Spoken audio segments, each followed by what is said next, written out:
Hey guys, welcome back. In this video, I will show you how to give access to developer on Shopify. Let's get started. So in order to do that, what we can do is we can head over in here on our settings. Then once you have done that, you can see in here the option for users and permission. So as you can see, I am actually a store owner. So if you want to have a step account, you can head over and select a subscription plan that includes additional step accounts right here.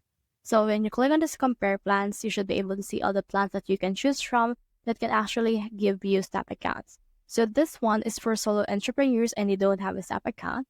This one has 5, this one has 15, and this one has unlimited step accounts. So right now, let's head back again to our settings. And in here, we should be able to see our users and permission as well.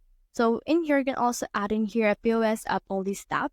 So you can click on this open right here, and then this will open this tab option for the POS. And then once this has been opened, you should be able to see in here this add staff. So head over and then just name the staff that you have right here. So for example, let's name them Tiara. Let's put it C. Then you just need to input their email as well as phone, and you can choose a role for them. It can be associate, limited permissions, or full permissions that you want. So for example, let's choose in here limited permissions.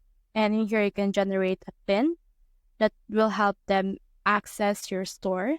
After that, click on save this process right here. And as you can see right here, this will save this particular process and it's been added right there.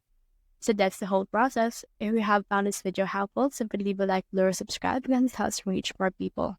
See you soon.